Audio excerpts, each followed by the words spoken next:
Assalamualaikum warahmatullahi wabarakatuh. Alhamdulillah. Alhamdulillahilladzi syahrul Ramadan sayyidus syuhur.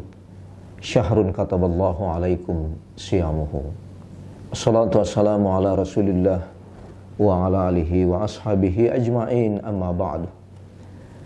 Qala Allah subhanahu wa ta'ala fi kitabihil karim wa huwa asdaqul qailin. A'udzu billahi minasyaitonir rajim. Ya ayyuhalladzina amanu kutiba alaikumus syiyamu kama kutiba alal ladzina min qablikum la'allakum tattaqun.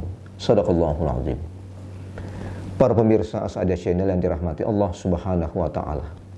Alhamdulillah, kemuliaan menyertai kita pada kesempatan yang berbahagia ini. Ramadan arti harfiahnya adalah mengasah.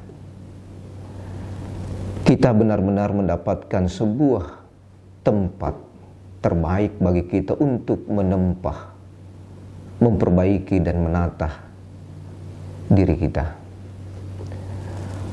11 bulan berjalan dalam perjalanan 1 tahun.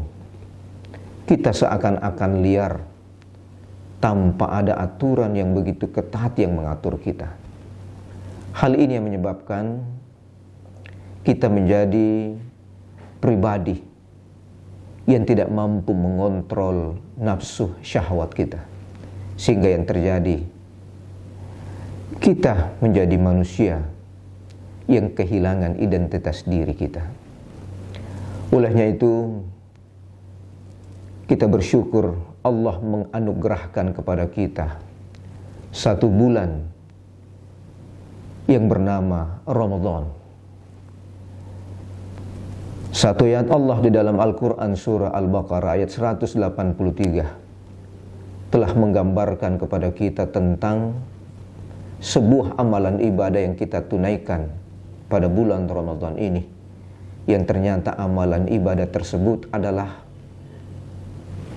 amalan ibadah yang akan mengantarkan kita untuk dekat dengan Allah. Ya ayyuhalladzina amanu, wahai orang-orang yang beriman, kutiba alaikumus syiyam, telah diwajibkan atas kamu berpuasa sebagaimana diwajibkan atas umat-umat sebelum kamu. La'allakum tattaqun, agar kamu bertakwa. Di ayat ini bisa kita katakan bahwa ibadah puasa itu sudah bukan menjadi ibadah yang biasa atau yang baru, tetapi dia menjadi ibadah yang sangat tua dan paling lama, dan menjadi sebuah tradisi yang dilakoni bukan saja umat Muhammad tetapi umat-umat sebelum kita. Ini menandakan bahwa ketika kita berbicara tentang Ramadan, maka sesungguhnya sangat identik dengan as-saum, puasa. Kenapa as-saum? Karena as-saum, puasa itu adalah merupakan ibadah yang dapat mengantarkan kita untuk dekat dengan Allah. Karena dengan as-saum, puasa itulah di situ akan diajarkan kepada kita tentang bagaimana kita mampu mengekang diri kita. Karena sesungguhnya esensi dari as-saum itu adalah al-imsak, adalah menahan diri. Di sini ada pengendalian diri kita. Makanya yang terpenting dalam bulan suci Ramadan ini adalah bagaimana kita mampu mengendalikan diri kita. Olehnya itu, untuk memahami agama sesungguhnya akan menjadi sempurna manakala kita melihat di 2 dimensi. Yang pertama, ada dimensi syariah, dan yang kedua ada dimensi hakikat.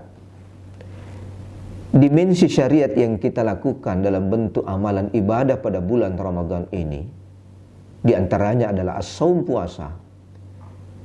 Di sini dapat kita lihat ketika kita melaksanakan ibadah puasa dalam konteks amalan dalam bingkai syariah, maka yang kita lakukan hanya sekedar menahan diri kita dari makan, minum, atau berhubungan dengan suami istri.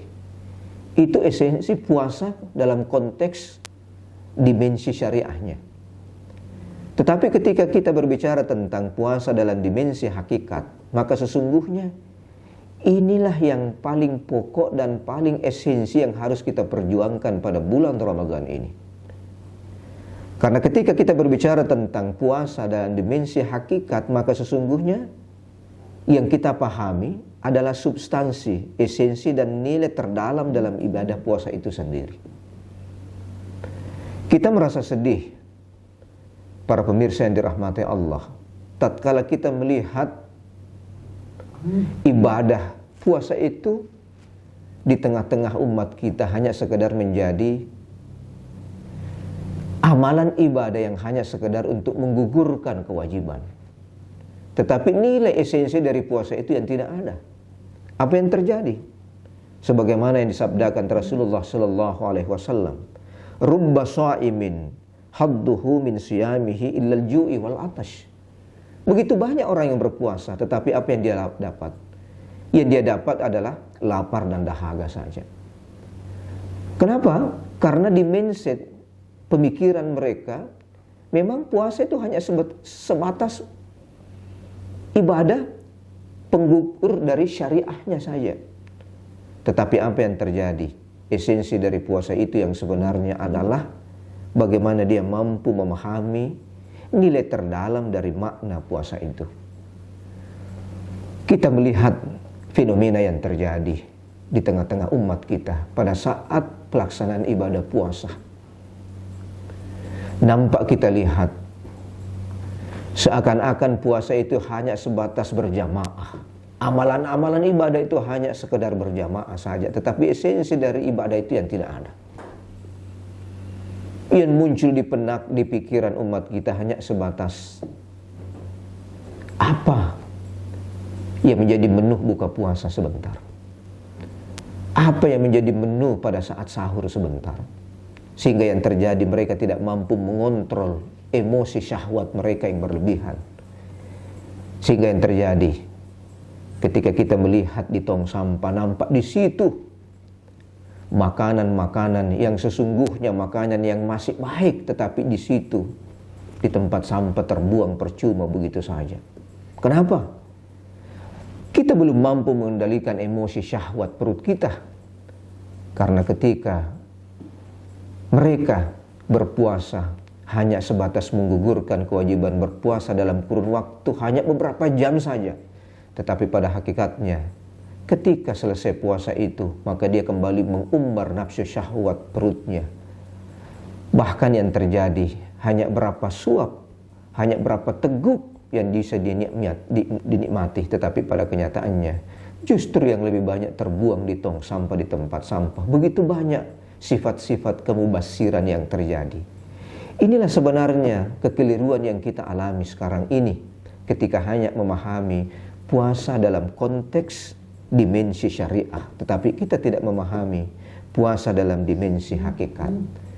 Mudah-mudahan hakikat puasa ini ketika kita mengekang diri kita dari hal-hal yang haram, hal-hal yang syubhat dalam kurun waktu beberapa jam, tetapi yang ingin diuji sebenarnya adalah perantara antara ketika kita selesai berbuka puasa dan berpuasa kembali. Maka jedah sisi waktu itulah yang paling penting, yang paling pokok yang harus kita perjuangkan. Karena yang terjadi ketika puasa mereka menahan diri, tetapi ketika lepas kehalalan itu ketika berbuka puasa, justru yang terjadi mereka melampiaskan hawa nafsu, syahwat perutnya, matanya, telinganya, sehingga yang terjadi dia tidak mendapatkan esensi dari nilai puasanya. Semoga kita menjadi pribadi yang memahami hakikat esensi dari puasa, sehingga kita akan mencapai derajat la'allakum tattaqun. Mudah-mudahan apa yang saya sampaikan berkah untuk kita semua. Lebih dan kurangnya mohon dimaafkan. Billahi taufiq was sa'adah. Wassalamualaikum warahmatullahi wabarakatuh.